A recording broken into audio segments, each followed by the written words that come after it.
Welcome to the T-Row Show. Transmitting truth one week at a time.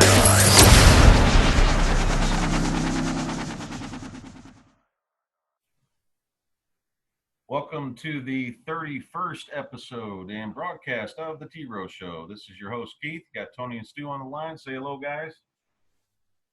Hello, everyone. Good afternoon. And once again, we got a lot to talk about, so let's get started. We have we ended up last week showing where we talked about the Berbers, but we also ended up last week talking about the fact that you were never allowed a president of the United States of America, which was connected to the executive power. So the president of the United States, according to the Constitution of the United States and the United States of America, never allowed for the executive branch that everybody knows of to, or the president of the United States to have any executive power whatsoever. And the question you want to ask yourself based on that, and I don't mean to interrupt you, but Go ahead. Quick, is if Trump, being the current alleged president, isn't really the president with executive powers, who is? Right. So everybody will come back and say, well, they have political power.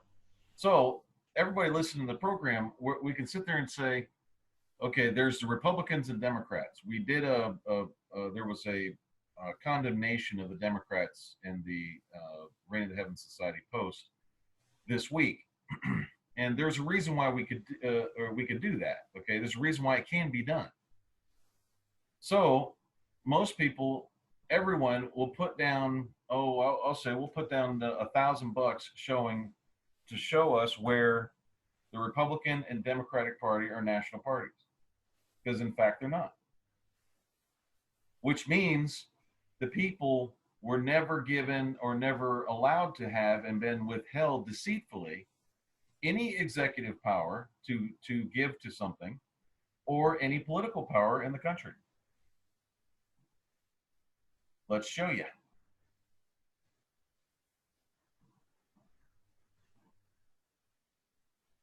So let's go here. All right, Republican and Democratic parties are not national parties. That's a huge statement. This was put out 7/31/2016 at the Reign of the Heavens Society post. You go to reignoftheheavens.com, put in the search engine Republicans, you can read it for yourself.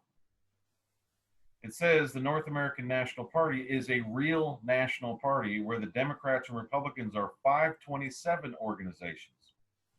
There's the source link right there. So let's go over to, let's click that.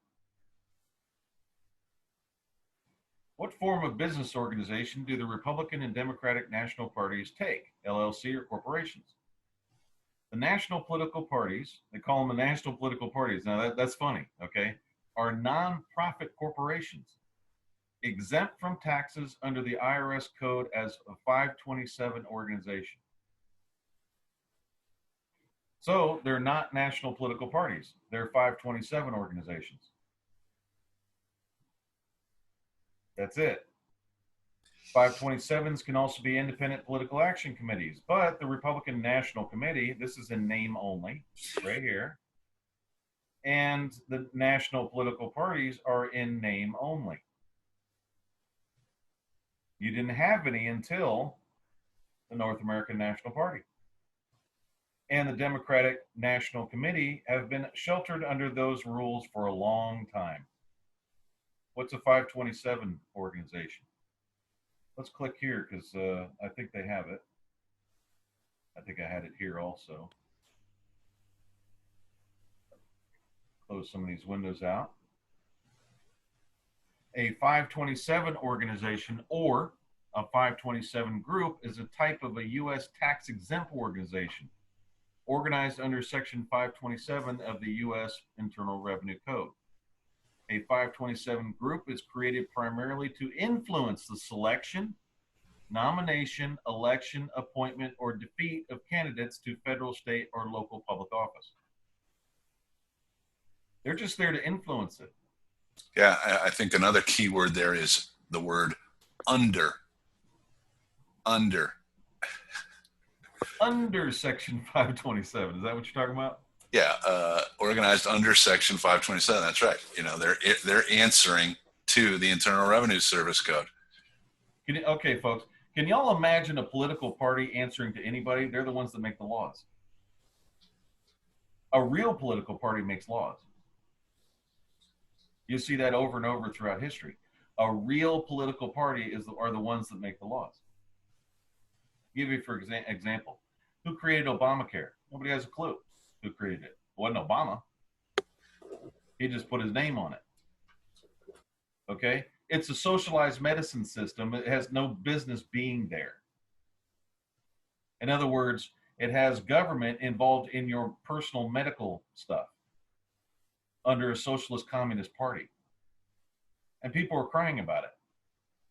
Instead of dealing with the real problem, which is the patent problem and in the medical industry that jacks the prices up. Instead of dealing with that and dealing with the prices themselves in an antitrust situation, because they're obviously the medical community is a monopoly. Instead of dealing with that and getting those prices down, what do? They pop in a socialized medicine system and get all in your business. And when you're talking medical, that's in your business in more ways than one. So why would a pill cost $45? Well, you've got all kinds of patent issues in there. You've got monopoly issues. You've got antitrust laws issues there. They don't deal with that part. What they do is, how can we afford this? So the only logical explanation would be, let's go to a socialist medical system, socialized medicine under a socialist party, instead of really dealing with the real issue. A real political party deals with that issue. We could fix this problem in the North American National Party tomorrow, almost one day. Almost a 24-hour period could fix that problem. But you got too much insider trading going on. You've got too many people in these these 527 organizations that are tax exempt, investing in the medical industry under stocks and bonds at the stock market. It's never going to be fixed.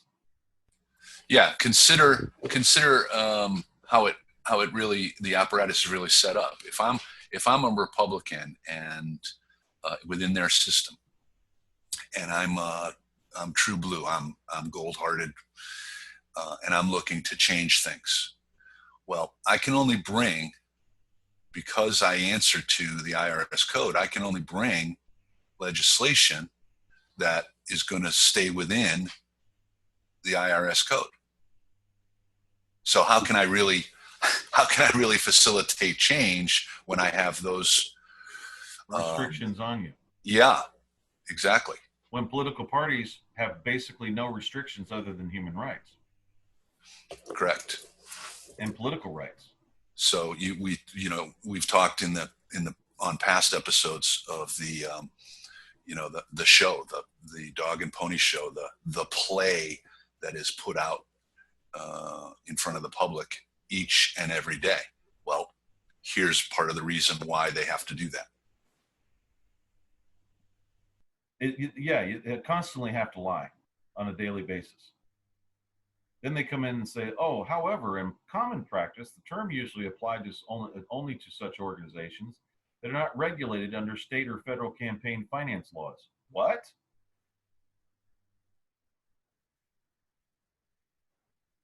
That is such a messed up term, because there are no finance laws, because there's no political party that created any laws. because they do not expressly advocate for the election or defeat of a candidate or party. That doesn't make any sense, guys.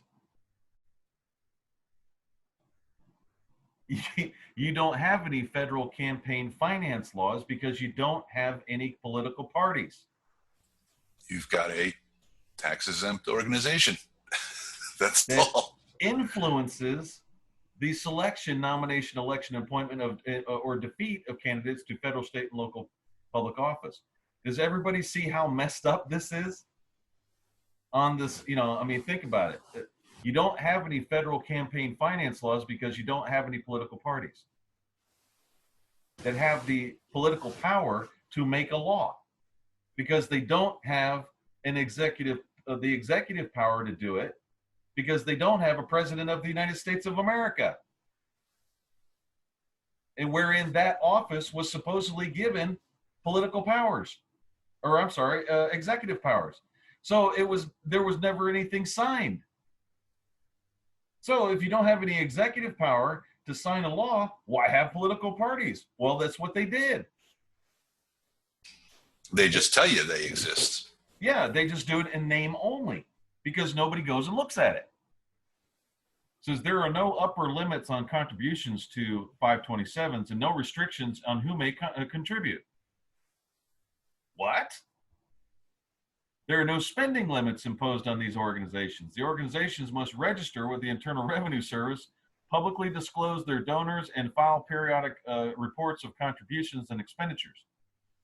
But they may not expressly advocate for specific candidates or coordinate with any candidate's campaign.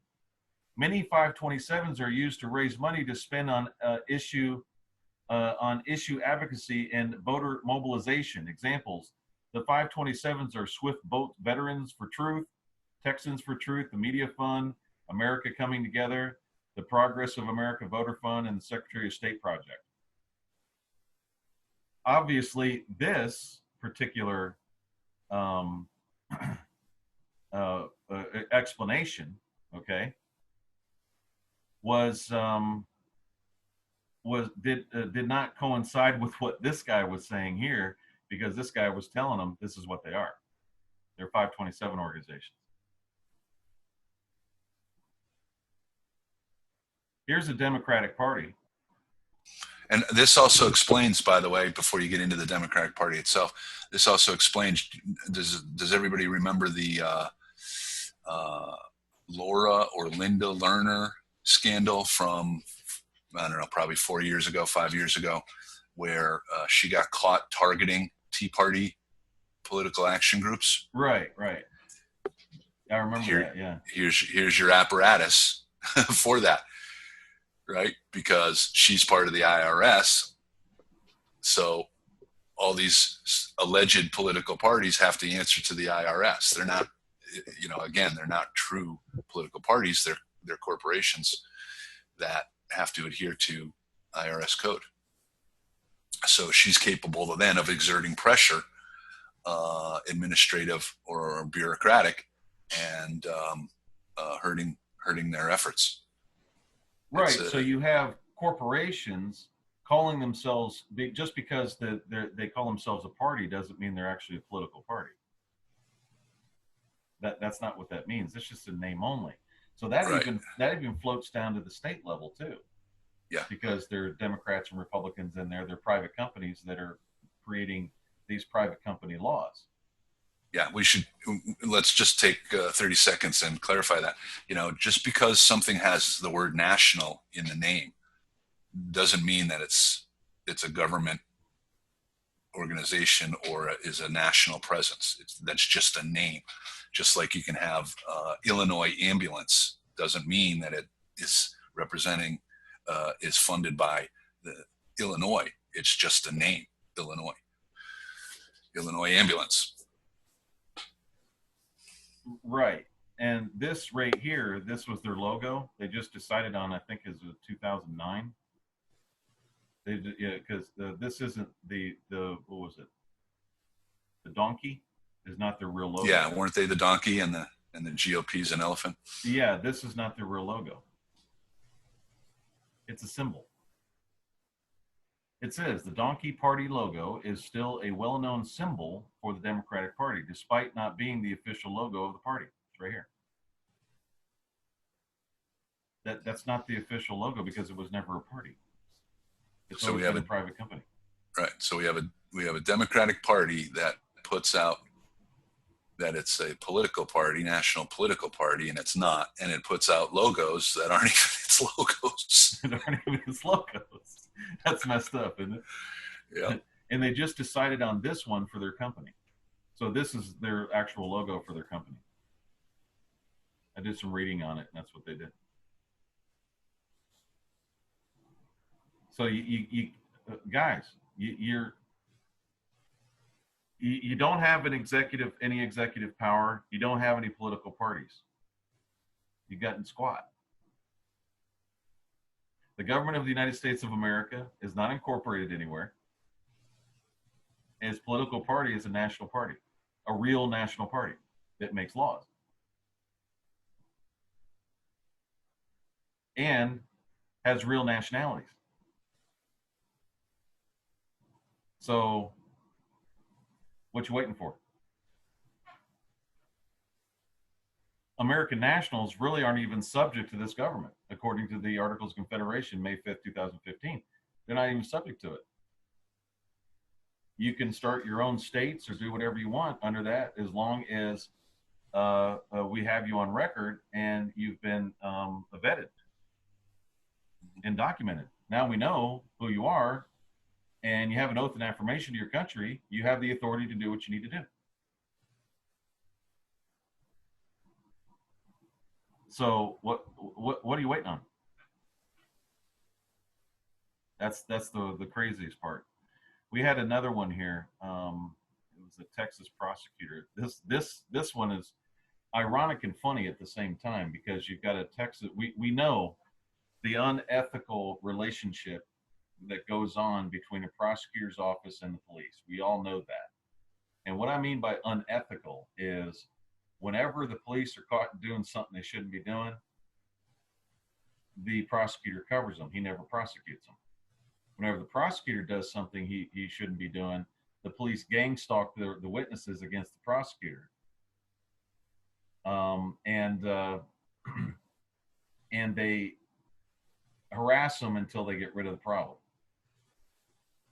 So it's an unethical relationship. Here's another thing.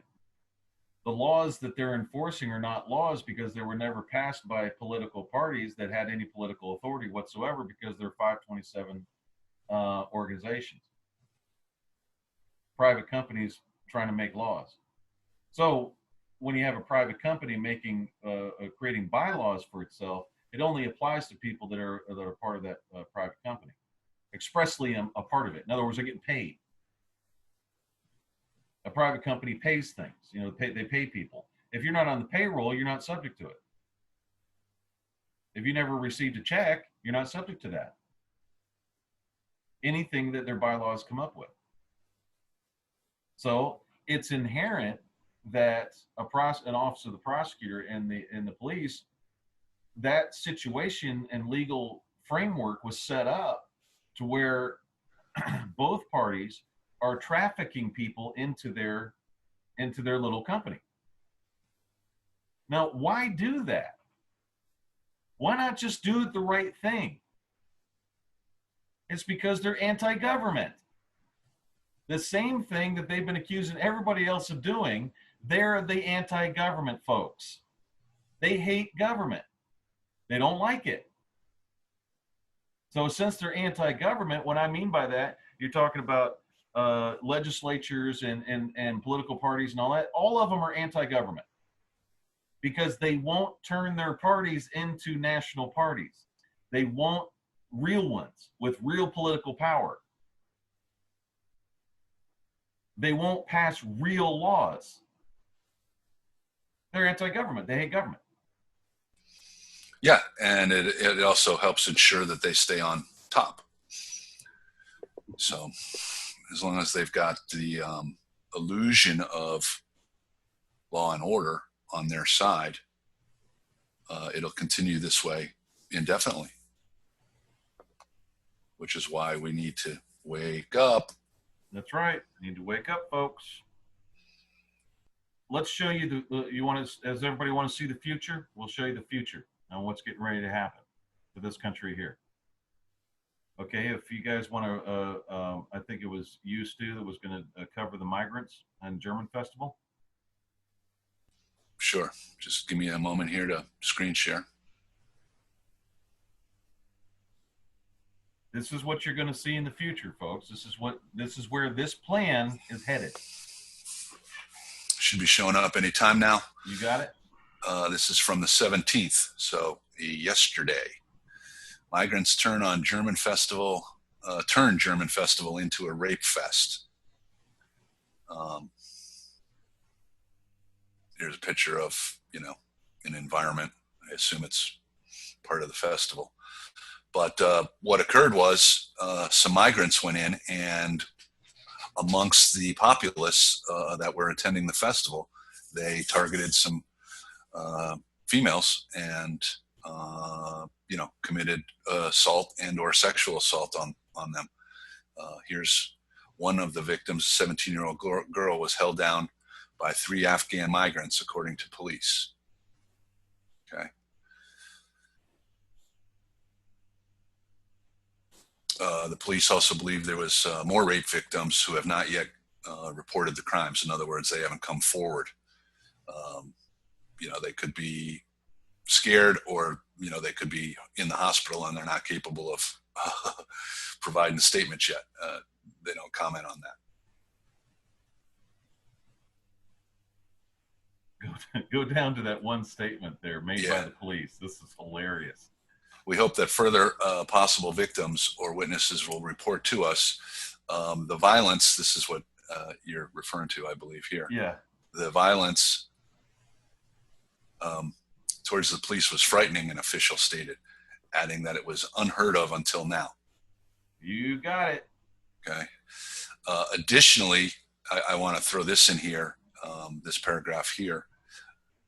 1,000 youths gathered, okay, as a side event, and started pelting the crowd and police with bottles and whatever else they could get their hands on.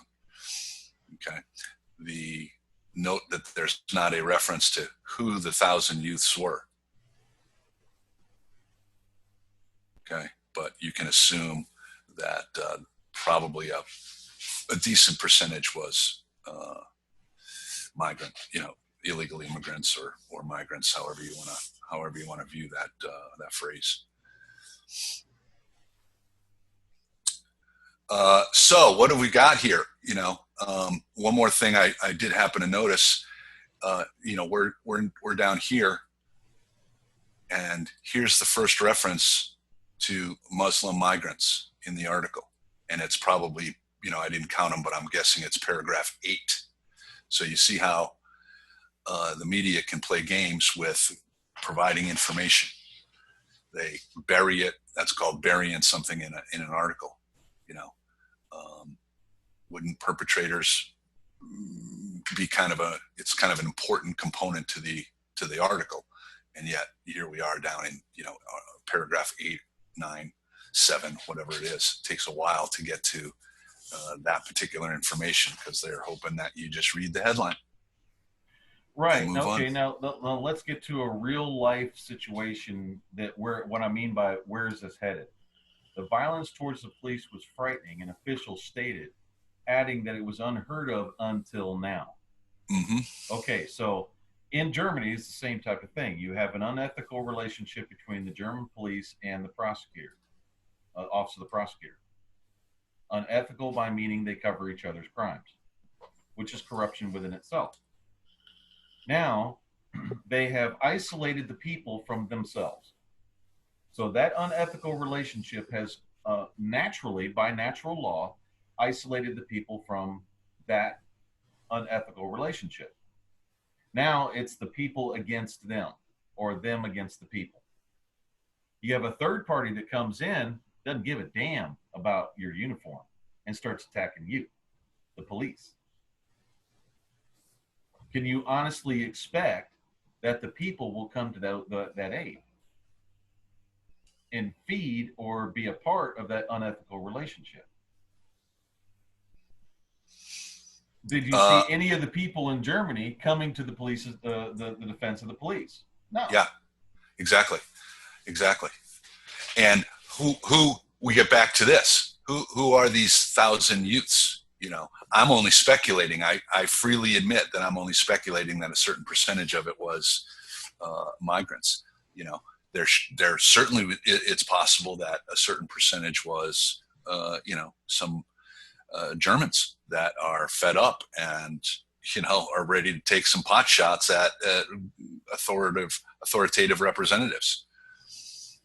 Well, I think another interesting perspective is, you know, the police, according to them, they're there to protect and to serve. They're there to supposedly protect you. But, you know, these 527 organizations want to unarm you, have gun-free safe zones.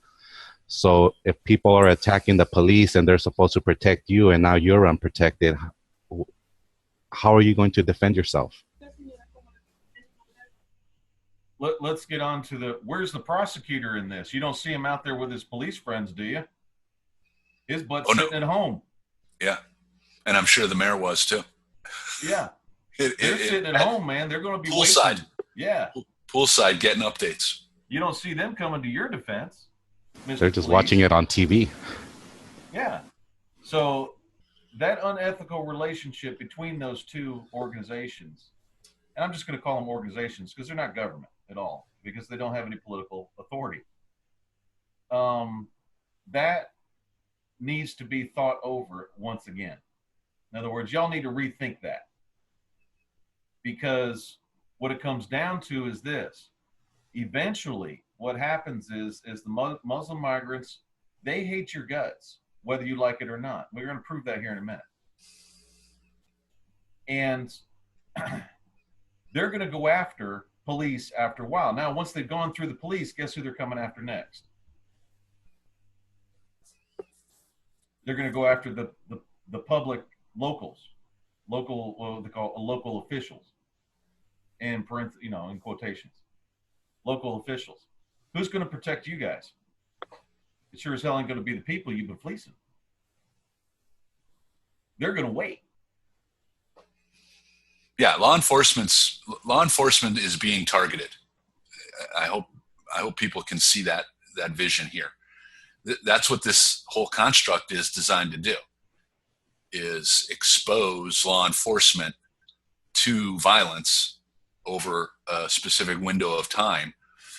And at that point, then the Muslims can come in and they're going to be dealing with people. But the people haven't acted. They've been sitting around their pools. They've been sitting in front of TV. They're not prepared. But it's law enforcement that's going to catch the first brunt of this, as demonstrated by this festival. They're not worried about uniforms and badges. No, they could care less. And the funny thing is this government here, the government of the United States of America, has been reaching out to law enforcement for a very long time, for almost 2-3 years. We keep getting our on some areas, not all of them, but in some areas, we get our hands slapped, or we get snapped at, and all these other things, and it's usually coming from the prosecutors, because they think we're trying to take over their police force. Basically, they're little private mercenaries for a little private company. What they don't understand is we're literally trying to save their life, because we see what's coming. They may not, in their arrogance and stupidity, but we see what's coming. And they not only wipe out the individual that's in that office, prosecutor's office, they wipe out his whole family. They're going to go after everybody. So you guys have been calling everybody anti-government, self-projecting here and all this. You've been alienating the only protection you have in reality. Which is the people, yeah. Yeah. Mm-hmm. You've been alienating them. So you guys, your days For a are decade. numbered. Yeah, For a for decade. years. Yeah. And your days are numbered based on natural law, not on somebody's going to do something or whatever. This is naturally happening because of what you guys decided to do and thought it would be fun. I got the police. I got this. I got that. I got all the power and blah, blah, blah. Well, your arrogance and ego has been lying to you, and it's destroying you based on what is naturally happening, not what anybody's saying is happening. This is what is really happening. And you're coming in, and the lawyers are coming in, and they're saying, well, we need to protect the migrants and protect the Muslims and all this other stuff. Those people hate your guts. And we're going to show you how. Go ahead and cover it there, Tony, on the next one. Okay.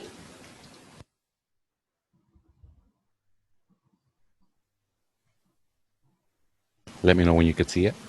It's there. We got it. Okay, this is an article about, I'm assuming it's this man right here, Mohammed Hussein Rashwani, was hailed in the media as the paramount example of successful integration after he got a job as a hairdresser at a salon in Würzburg, Germany in late 2005. 2015, sorry. After a little over a year on the job, he decided to slit his female employer's throat. The article says, for me, there weren't any signs that I could see. Hertzberger's hairdresser speaks about the knife attack by her Syrian employee. Hertzberg's master hairdresser talks about what is motivating her these days since the attack by her Syrian employee 2 weeks ago. Should she have seen this attack against her coming? Yes. She keeps asking herself this question over and over, and she can't find an answer. Even today, I do not know what I should think. Until that Wednesday evening, he was an endearing man. I believed up to the very last minute that something good could come of him because I appreciated his professional abilities very much. Now, a paragraph I thought was interesting was this here. The Hertzberger woman doesn't want to talk about the attack itself. Her thoughts are much more circling around why again and again. Did I intervene too much? Was I too strong for him?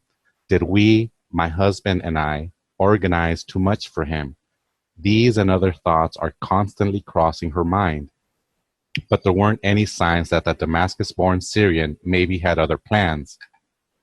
Now, I just think this part was very interesting because this woman who was attacked is almost trying to justify why she was attacked. She feels like she's the one that did something wrong. Is there something that she could have prevented? Is there something that she should have done? And the answer is, you could have, not her specifically, but people can prepare. We're talking about this could be the future of America because the T-Row show and the government of the United States of America puts out constant information on what's happening, how these people are coming into this country, how they're trying to take over towns, how they're using their women soldiers to recruit in the colleges. These are very clear signs of what's about to happen. And if you don't want to be asking yourself later, is there something I could have done? Did I do too much? This is the wake-up call. This is the wake-up call. This is what could potentially happen if you just sit on your butt and don't do anything about this. Yeah, I'm viewing this guy not as a hairdresser. I'm viewing him as a militant, as we've outlined in the past. Right. They're not sending over, homeless migrants that are all emaciated and, handicapped and in wheelchairs and walking with canes. These are militants. They're in the colleges and they're now beginning to get into the American society fabric. And when they're ready to go, they're gonna go. Yeah, when I think of, refugees being sent over, you would think of maybe women, children, elderly, maybe the sick.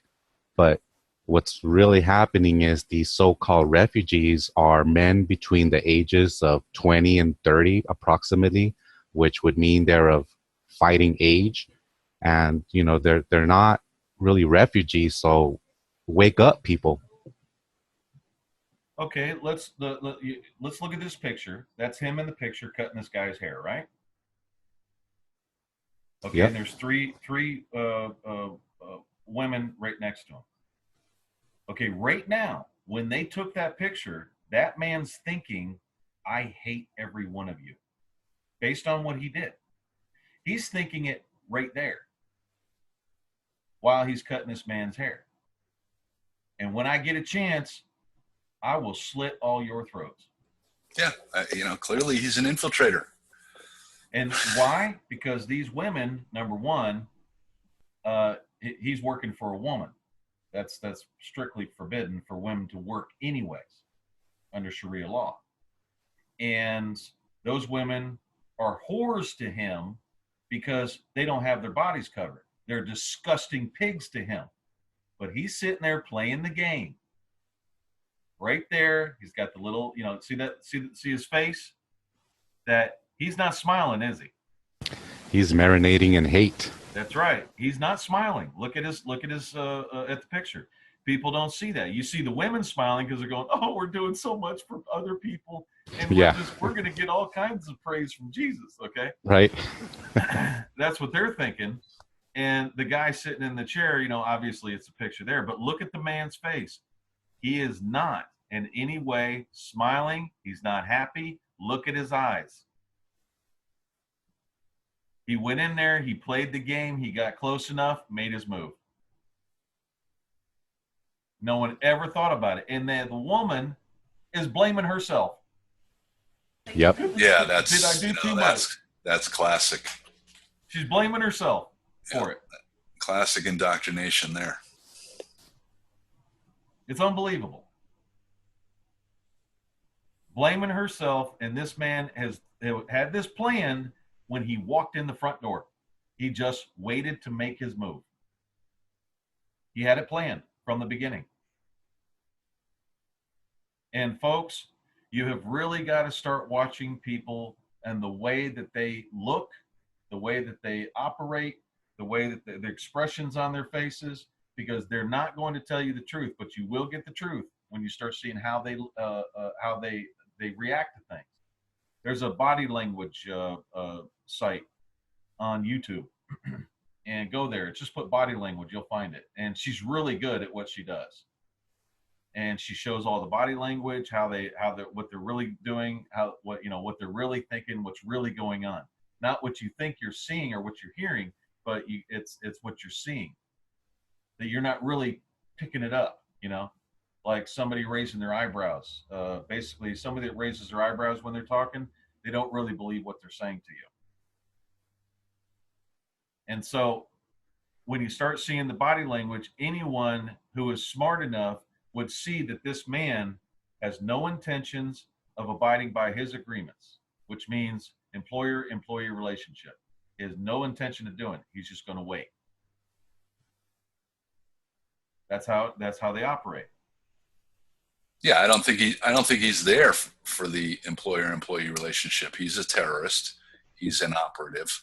He's there to, when the time is right, to inflict violence for the cause. Inflict murder.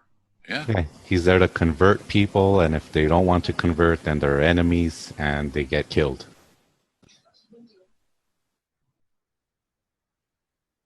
That's the way it is, guys.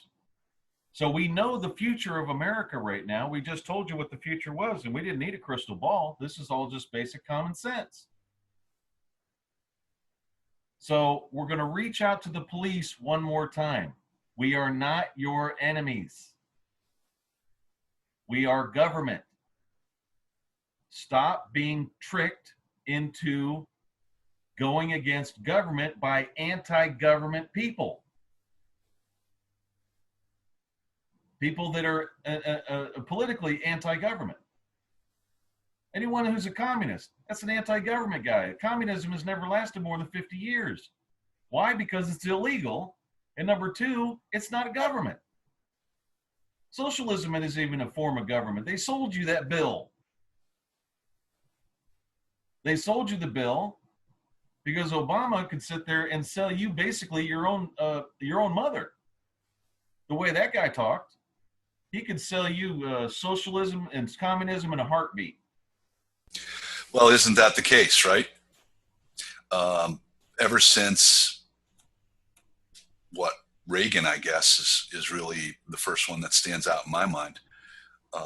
Hasn't the presidency, the alleged presidency, really turned into someone that is, you could go Kennedy, I guess, because he was dashing and young. But my point ultimately is, hasn't the presidency really turned into a snake salesman?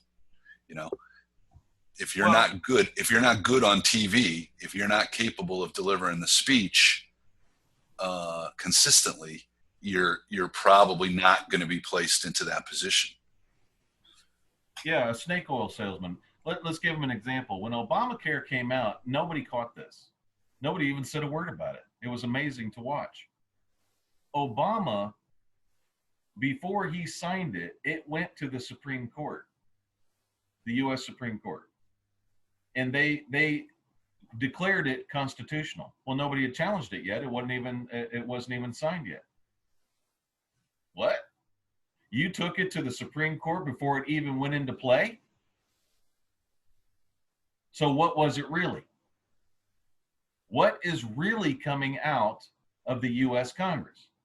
What's really coming out, they're not bills, they're not laws, they're contracts. That's it. So they cover the contract by the U.S. Supreme Court so that way when it goes out, nobody can challenge it and take it to the Supreme Court. It's already been decided because the Supreme Court comes out and says, well, we've already decided this. We're not going to hear this again. You do what we tell you to do because we're your masters. And they're also a private entity. Right. They don't even have an executive power. No executive power, no nothing. So they come in and they're very arrogant, by the way. They walk in and anybody that comes up to them, well, we've heard this before.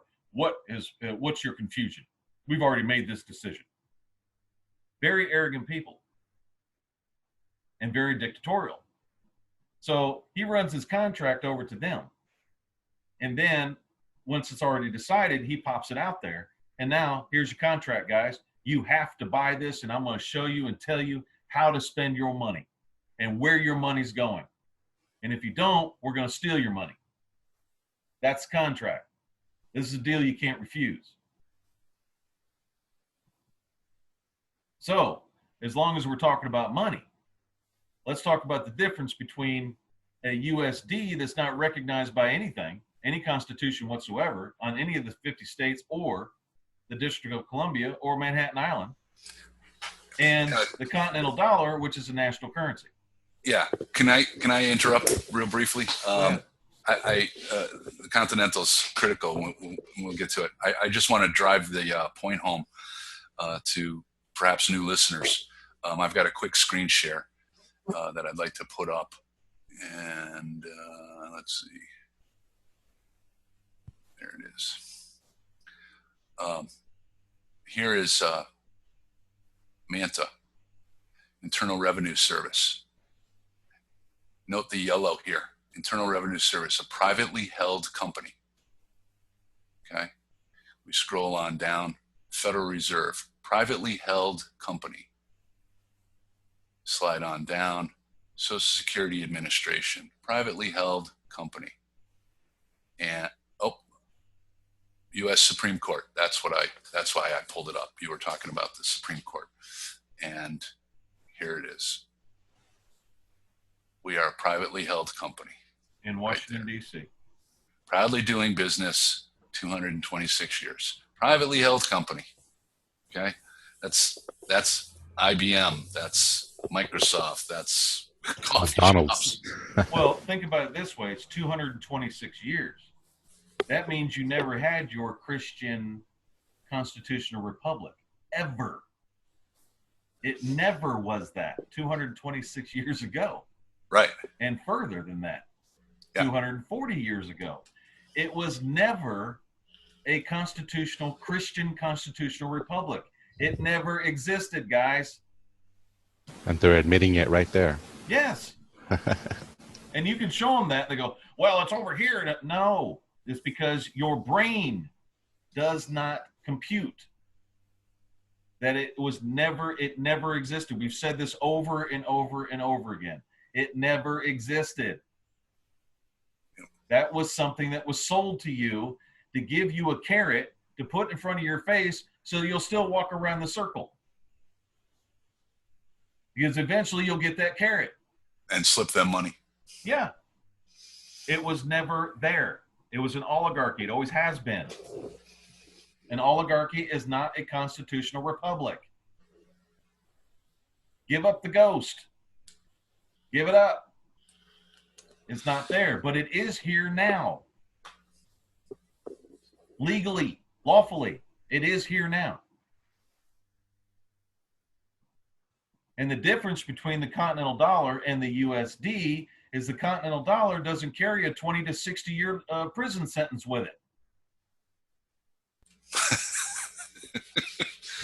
It's an interesting way of looking at it. If you use the USD, you could possibly go to jail for 20 to 60 years for IRS tax evasion. Continental Dollars doesn't have that. Yeah, right. I mean, what have you got? You've got a situation where they're circulating their money and saying, okay, these are the rules on how you use the money. You break those rules on how to use the money, and we're going to prosecute you. It's another contract. Exactly. If you switch it into some other money, pay for something and switch it back, you're money laundering. Huh?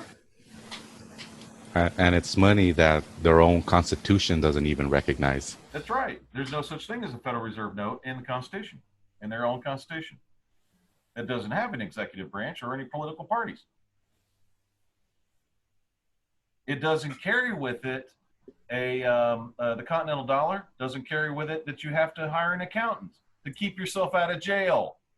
Right. And report what you've done throughout the course of a year. Yeah, there's no reporting requirements. It's your money. You can keep it. You can spend it. Nobody tracks you. There's no reason for it because this government is not after taxes. There's no reason for all that because there's no reason for a government to have taxes. We've resolved that problem in an earlier T-Row show. But when you're we resolve the tax problem. Exactly. But when you're a privately held company that is responsible of turning over shareholder profit, you have to extract money any way you can. And you have ambitions of being of white supremacy, and you need to fund a little war going on for ethnic cleansing. Yeah, that's what they're going to do. There's not tons and tons of regulation connected to the Continental Dollar. When you earn your money, that's your money. Nobody comes after you. You get your privacy back. Yep. You get all your human rights back when you use the Continental Dollar because it's a national currency. It's representative of who you are and your national character and characteristics. It doesn't have all this stuff attached to it. It is what it is. It belongs to you because you earned it. Yeah. We've touched on this in various other T-Row shows, so hopefully it's beginning to come clear to some of these folks. But, you basically Americans in particular, you're operating in an amusement park.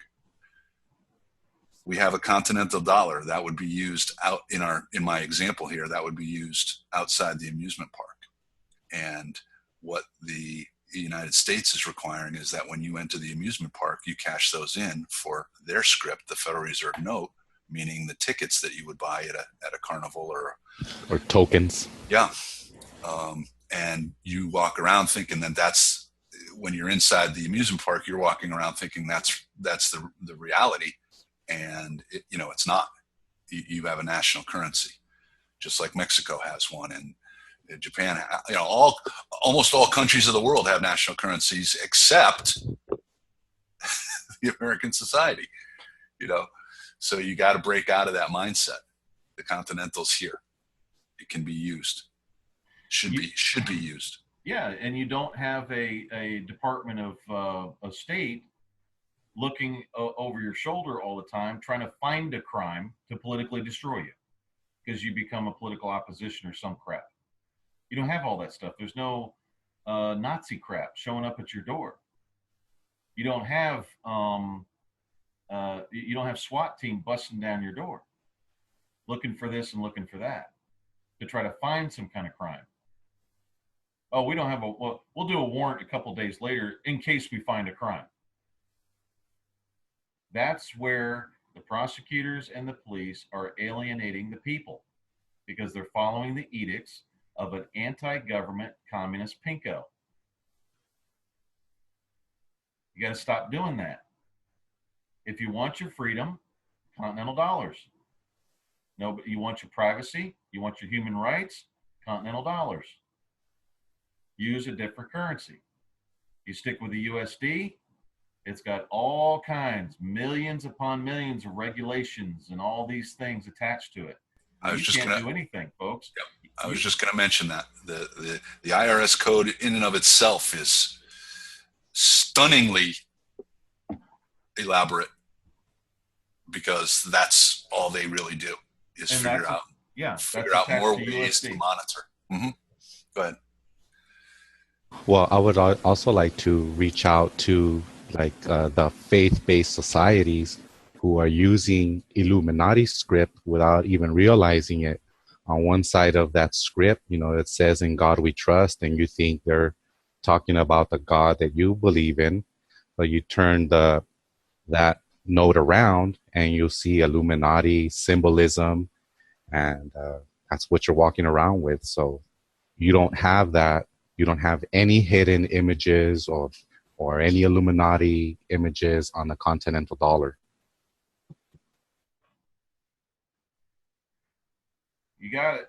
And of course, there's no taxes attached to it. I don't know if that was mentioned, but I don't want to possibly forget that. Right, which gets rid of about 95% of the regulation that you have. Mm-hmm. You want to reduce regulation there, Trump? Start using the Continental Dollar. Mm-hmm. You start using the Continental Dollar, my friend, you can go ahead and transfer over $10,000 without having to give every explanation on the planet of why you did it.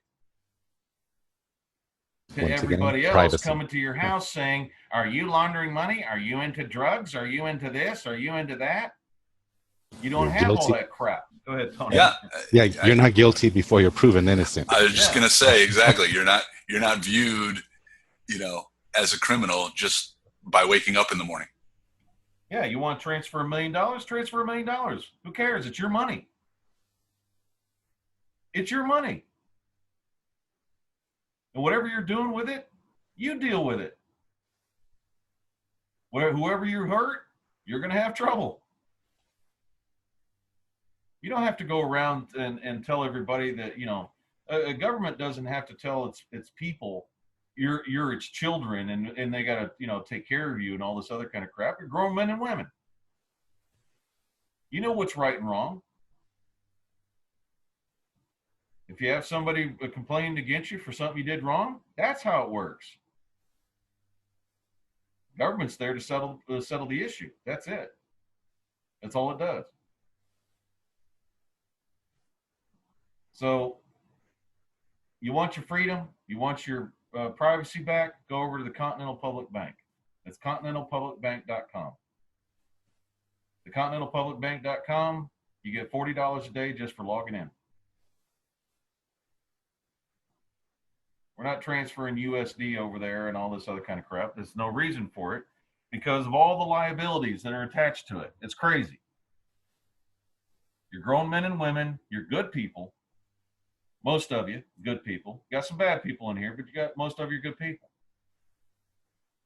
And you don't mean any harm. And you're just trying to take care of your families, trying to take care of your children, raise them, which is hard enough as it is.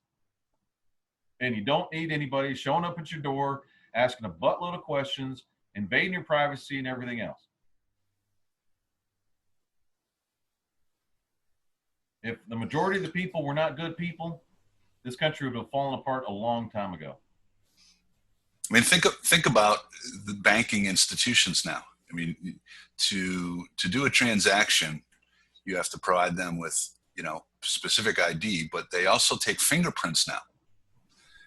They also have legislation that the banks have to turn in a record of withdrawals and or deposits over a certain dollar amount. I think maybe it's 5,000, maybe it's 10,000, whatever the dollar amount is. But there's legislation in place that the banks are now reporting that stuff to the IRS, to the collection agency. So to conduct any particular transaction, you're what? You're giving them a thumbprint, and you're allowing this to occur. And think about this. The people that are asking for this are usually, no accusations implied here, are usually the ones that are committing the crimes. And they're self-projecting on you. So the ones that are committing the crimes have the worst security because they want to make sure that you believe in your mind that you're being checked out because you're not trusted, when in fact, they're the ones that are committing the crimes and keeping you busy. So you don't see the crimes they're committing. Criminals in charge are the worst. Yeah, what about those drivers that get pulled over and the police find, X amount of dollars on them, and then it gets confiscated and the people have to prove that it's not drug related to get it back? Yeah, it's called highway robbery that they were advised to use by the DOJ. We've done all the research on that, all the way through the prosecutors who advised them to do that. It would be those who give advice. So they're the ones committing the crimes. The advisors are the ones committing the crimes. Not all of them, most of them. And it's getting worse and worse and worse. I've been hearing reports up in New York. It's a cesspool, man. The whole judicial system is nothing but a corrupt cesspool. I got that report last night. Well, folks, we're going to talk about the Berbers this week, but I've got some other, we're doing more research on that because it's actually moving over to the Biblios also. So we're still researching it, and we could possibly bring this country together based on these stories. So that's what we're after. I'd like to thank you for listening to the T. Rowe Show this week. We hope that you share this with your friends, and we hope that we've inspired some thinking and some self-reflection on where we're headed and what we're doing and what we need to do so that our children have a future. That's what it's all about. They have a future, and they're not sitting there walking around worrying about wearing shoes because they might hurt Earth, which, by the way, is nothing more than a campaign for selling shoes. That's all it is. So thanks for listening to T. Rowe Show. Say goodbye, fellers. See you next week. See you next week, everyone.